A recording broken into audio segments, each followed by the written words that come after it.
The lighting and colours of the outdoors in autumn, especially when you get up in these early mornings, are just sensational. I'm too colourblind to really appreciate it, but it's so beautiful riding at this time of year. That's a real takeaway from this. Good morning, YouTube. It's cold today, but a very nice morning now.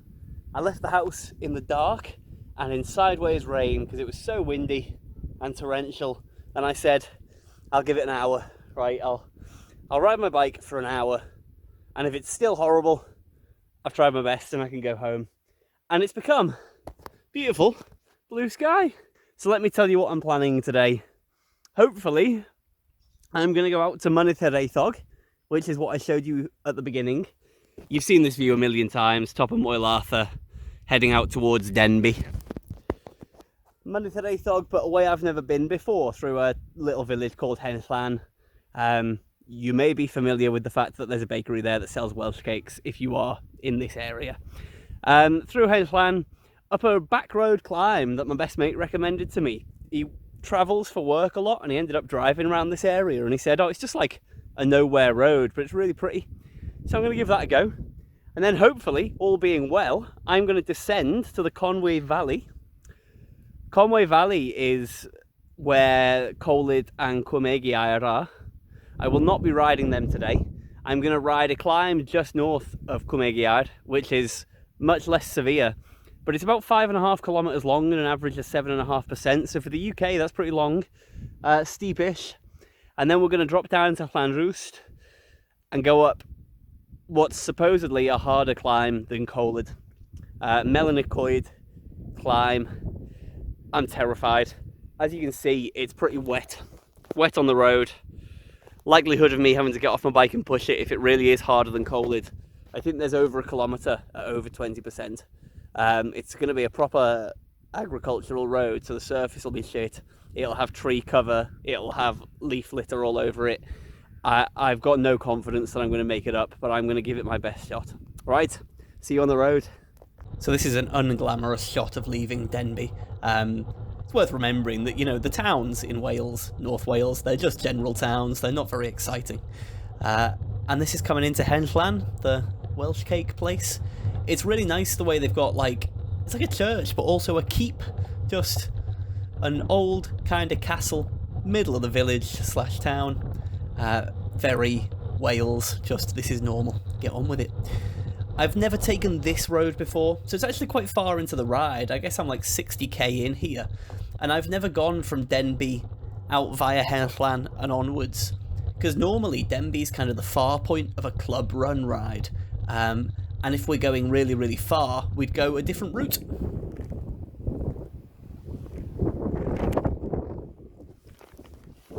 I don't really have time for this, but I just wanted to stop and show you these hills behind me are where I've been filming from for the last few weeks, like Tremerchion hill climb and the short sharp hills I did with my dad. These are kind of the tail end of the Clwyds or the Hulkins. Low hills, but really nice, and don't they look pretty in this low autumnal light and all the way out to sea. Beautiful. Right, on with my ride. Hope you enjoyed that. So I've sort of bounced along the coast a little bit, and I'm coming just a different way to a place I've been several times before, called Bwlch-y-Ddeufaen. Now, this is going to get really specific, but for those of you who watched my Llyn Peninsula ride, this is around where the last couple of climbs were when I was really, really feeling the hurt and the pain. And all of these roads, I'd say they weren't exciting, but it was very nice to ride somewhere different. And this is the climb that my best mate recommended to me. You see, it doesn't even have a name. What was it, like A485 climb or something? I wasn't really paying attention. But I really enjoyed the opportunity to do something a little bit out of the ordinary for me. I love my local climbs. I love the old Horseshoe Pass and the old Bwlch and all those climbs, but I'm so familiar with them at this point. And sometimes that familiarity is excellent, and sometimes that familiarity breeds a little bit of contempt. So it's nice to come and do something totally different. Now at this point in the ride, you can see that I'm 80k in, give or take, and I'd had a headwind for a lot of Wales. So that's quite a long way in headwind, and I'd rather arrogantly pushed on. And I could feel it already, and I was coming around this corner thinking, this climb's lovely. And look, it is lovely. So dense. It's like the Forbidden Forest in Harry Potter. Actually, I'll tell you what it's like. It's like Thailand. I might need to bring my dad to this one. So let me build on that a little bit. When I say it's like Thailand, I'm specifically thinking of the climb we did on day 0 of our Thailand tour, called Doi-Sutep. It's just the mountain straight out of Chiang Mai, and at the top there was this lovely lush forest and a road that looked just like this, completely isolated, and it was quite cool up there because you're well over 1,000 meters, so the temperatures dropped, and it was beautiful. So as I crest this climb, let me tell you a little bit about what I was doing on this day. It was the middle of October. My parents were away in Mallorca, and that will become relevant later. And Rhiannon was out with her friends in Liverpool at the theatre, so probably having a couple of glasses of wine with lunch, because why wouldn't you? So it meant I was completely on my own, and I thought, you know, is this a good idea? There's no one that can come pick me up should anything go wrong. But then I thought, how often does anything go wrong? There's no public transport from anywhere around here. It would be a good 10 to 15 mile walk. Could phone a taxi. So I thought, you know, the odds of anything going wrong are quite low. That I've got options, just not great options, if anything does go wrong. My backup plan was thinking, I bet I could phone Lloyd, my best mate who recommended this climb to me, if anything went truly wrong. Here you go. I did okay up this climb, but I did give up my effort. 25th overall. I'd like to come back and have a proper go at that. So yeah, you know, I bet Lloyd would come pick me up, but he's got a new baby, and I thought that, you know, that would be inappropriate. So really I'm on my own. Really, if anything goes wrong, I'm pretty screwed. But that's okay, because nothing will go wrong, which are the famous last words of an arrogant person. Look at this bridge near, I think it's Tal-y-Cafn. I can't remember exactly, but anyway, it's one of the most northern bridges over the Conwy estuary. The River Conwy is beautiful. This whole area is lovely, and I'd not been here. This is a little bit north now of Whinge, and I've never approached it from this way. So it was very nice to come and do it in a slightly different way. Not too far from Llandudno, to be honest, or Conwy itself, which are areas I've touched on before. And this was my reason for coming out here. A climb called Bwlch-y-Ddeufaen. It's an absolute beast of a climb, which won't surprise you at all knowing that it starts less than a mile from Whinge, so it climbs the same set of mountains. But apart from being two beasts, that's where the similarities end. Whinge is tear your face off steep and unrelenting.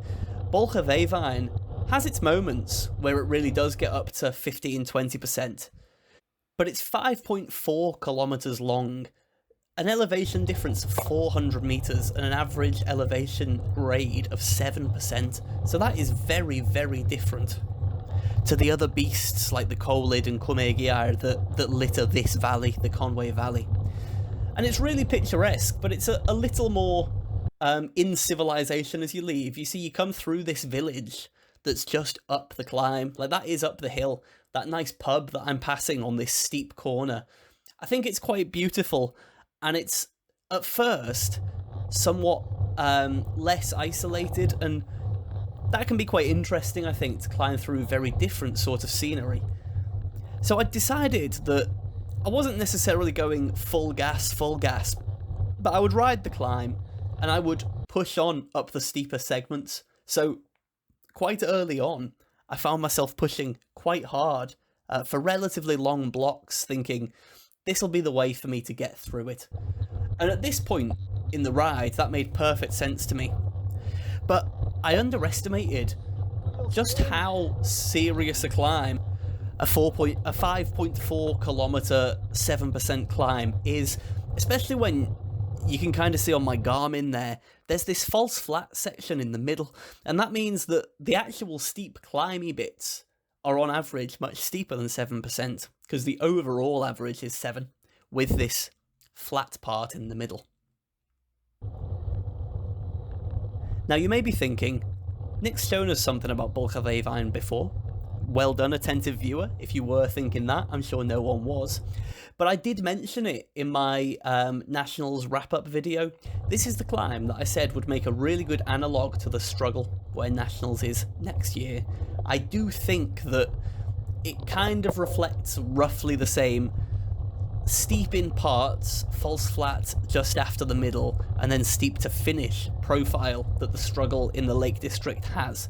So you'll get the idea from this video that this isn't that close to my house, but anything that's within kind of rideable distance is clearly much closer than the Lake District to me.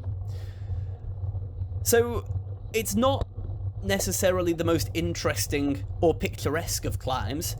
It doesn't have many defining features to ride up where you go, oh yeah, I recognise, you know, this hairpin or this really steep segment. But there are lots of nice little features that you can interact with, and this won't surprise you at all, but the moment I saw that there's a descent and then you go over this lovely, lovely bridge, that's when I thought, this is a climb I need to do more often. Beautiful bridge, and this marks the end of the false flat. So now I'm on the home straight, but that's still over a kilometre to go, and that kilometre average is over 10%, so this climb is by no means over. And I think it'll be really good for me to practice putting the power down on the false flat, but still having something left to kick on this final part. For Nationals, putting power down on the false flat may help me, because I know to many of you I seem light at 66, 67 kilos and sort of 5'10" or 178 centimetres. But for a hill climber, that's quite heavy. So the ability to put power down may benefit me on the flat. And then it started to rain, and my mentality just crumbled here. Absolutely crumbled. It's sideways rain in the wind. I can't be bothered putting any power down, and I suddenly thought, Nick, what are you doing here? Why aren't you just at home, having a nice day? No one can come and get you. Look at that weather front coming in. This is going to be really tough. And I had a real mental flip. It was really tough, actually. Hello friends, it's Nick's mid-ride wobble. This weather front's come in, and it's pretty bleak up here. I'm feeling crap today, just nowhere near the form I was hoping I'd be on. I wanted to do 3 full gas efforts up the 3 hills I've mentioned. I'm 2 down and they were both rubbish. They weren't full gas efforts because, you know, once you're like a quarter of the way in and you go, wow, I'm 30 watts down on what I should be, what's the point of killing yourself, I guess. I'm 50-50 about whether I'll even put this on YouTube. I've got a bit of Strava anxiety at the moment. I don't know if you guys get this, but I feel like I'm judged on what I put out. And when you have a day like this, some people don't care at all. Some people don't think about it. Some people support you, and some people go, oh, I could have done that ride, or oh, having an off day. Little smug grin because you're not doing very well. And when I'm already struggling to enjoy being atop a Welsh mountain in the pissing rain and wind when I think I should have stayed in bed, it's hard to motivate myself to have to put up with those jokes that I think are well-meaning but just make you sound like a bit of a twat and make me feel rubbish. That's not aimed at the burritos. We all tell each other we're shit every day and we mean it, and it comes from a place of love. Right, back down, and I've got the hardest climb of the day to come yet. Yay! So I do apologise for all the whiny stuff in my videos, and I know it happens in my live streams as well, but I hope people might be able to sort of identify with the anxiety that goes with cycling and that goes with social media around cycling. And Strava's been amazing for cycling in general, but it also ruins a lot of what people used to love about it, I think, that you just come out on your own, in your own headspace. I can never decouple a ride from what people may think of me while I'm on that ride now, which is a bit sad, unfortunately. I won't go into that anymore because it's a bit of a heavy topic and not one I can cover lightly. But you should know that on that descent off Bwlch-y-Ddeufaen, because I was soaked through, and you can go quite fast, I had numb everything by the bottom. And getting into Llan Rwst, which is about 10 kilometers on, I was not just miserable, I was sore. My hands hurt, my feet hurt, because they'd gone numb, and then they get that coming back to life pain. And I know I said this on my Melin-y-Coed video, and I'm sorry, I'm going to keep saying it. My penis was numb as anything. Not from saddle pressure, but from wind chill. Having a frostbitten penis is not fun, viewers. I will tell you that. So now I start on Melin-y-Coed. I have a full video on this climb, and it was something else. It was unlike any climb I've ever ridden before. I texted my dad after this ride, and I said, I've done 2 climbs that reminded me of Thailand, Dad. One of them, like Doi-Sutep, because it was so nice. And one of them, like the crazy backroad jungle, where you think, why have they even put a road here? And this was the latter. It was unbelievable. I won't talk about this climb too much more, but I will put a link to my video of this climb in case you want to watch me talk through a play-by-play on the hardest hill I've ever done apart from Coed, probably. I reckon it might be harder than Bwlch-y-Ddeufaen, or certainly in these conditions with the wet road it was. But what a rewarding treat. I texted Rhiannon from the bottom of it saying, sun's come back out, so everything's a bit numb, but I'm not feeling too pessimistic about the rest of this ride. I think everything will be okay. And she said, oh good, and, you know, she's having a nice time at the theatre, which is great to hear. And I really believed at this point that the rest of my ride was going to be okay. And I think it's important for me watching this video back to remember that I was enjoying the ride up to this point. I was a bit annoyed that I'd got soaked, but I really was enjoying the ride. And I even got top 10 on the Melin-y-Coed climb, so I was buzzing about that. I felt like, well, that's a good result, you know? All in all, I've achieved something on this ride. That was stupid. Absolutely stupid. I don't know if you can hear that, but that's thunder behind me, which wasn't forecast.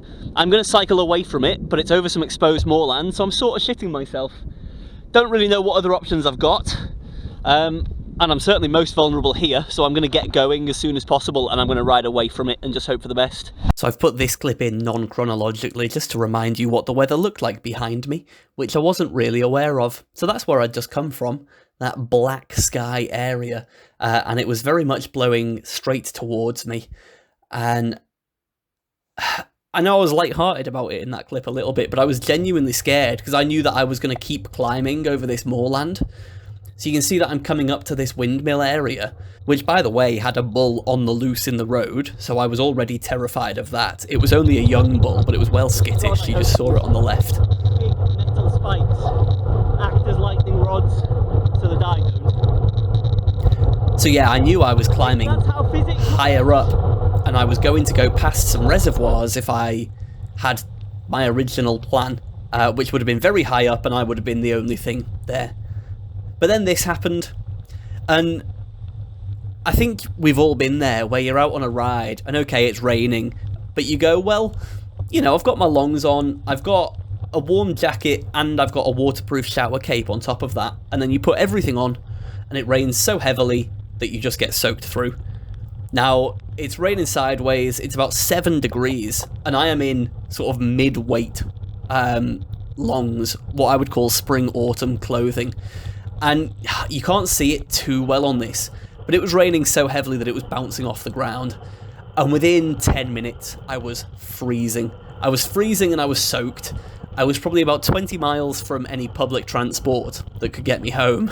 And I was thinking, I don't know what to do. There's not even any point phoning anyone because it'll take them so long to get here, to get to me, that I would be hypothermic. So all I can do is get my head down and keep cycling. I had lost the love by this point. It actually looks quite pretty, doesn't it? This slick, shiny road. But yeah, I had truly lost the passion for this ride at this point. And I'm about to descend into a town called Llansannan. Now at this point I'd decided I wasn't turning right and going down the reservoir road. I was heading straight home. And I got to Llansannan and I thought, I need food and water, but I don't want to stop. but there's a nice public toilet in Llansannon. I went in for a couple of minutes, warmed myself up in the dry, realised I couldn't fill my water bottle because it's hot, and I had to stop at a petrol station in Denbigh and just shove my face with a meal deal, and then sort of roll home. It was truly miserable. I didn't record much or any of it because I was miserable, and it was a experience I really wouldn't recommend to anyone. So, sorry that that's a dour way to end this video, but my god, it was a horrible end to a ride. I've just done, a pretty horrible ride, I'll be honest with you. As you can see, I'm filthy. God, I don't know why I've rotated the camera, that's going to be a nightmare for YouTube. Bike's filthy. It's making my house filthy. I need to clean it. But I've just been battling hypothermia for the last 4 hours, and I want to go and get in a lukewarm bath, which I slowly warm up to hot. Maybe I'll throw some onions and bay leaves in, carrot, some aromatics, slow cook myself for a few hours, dinner sorted. Anyway, I hope you enjoy. Hello! I hope you enjoyed that video. Please excuse the steak next to me. This is like a month and a bit on from that ride, and I did a big Zwift yesterday.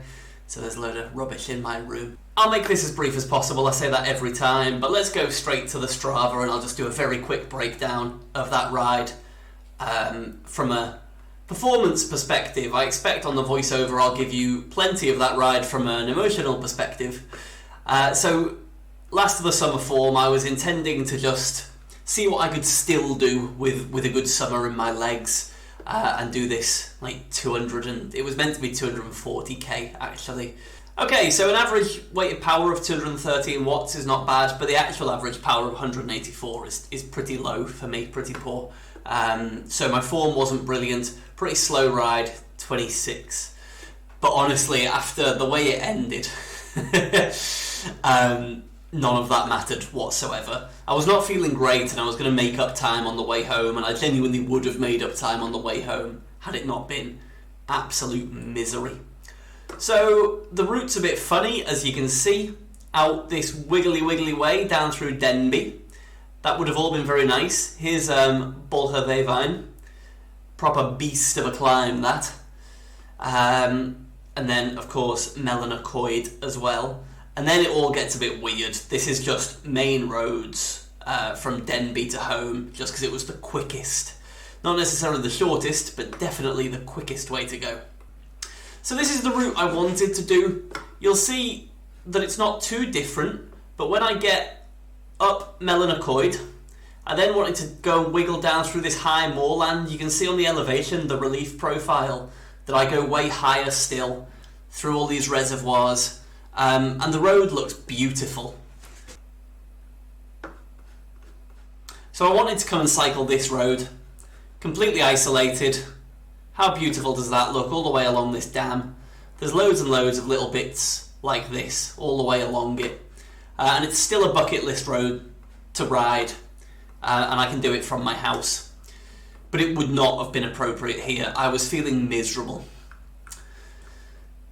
So, with that in mind, that's the last over 200k ride I'm going to do this year. It's the last over 100 mile ride I'm going to do this year, for sure. And I'm not sure what I want to do kind of for the rest of the year and leading into 2023. I'm feeling a bit aimless at the moment, but so be it. That's what happens when you just ride for laughs. If anyone has any suggestions of things they'd like to see me do, I'd be very up for trying anything out. But with that, I'll say I'll see you in the next one, and I don't know what the next one will be. Right, thanks for watching, guys.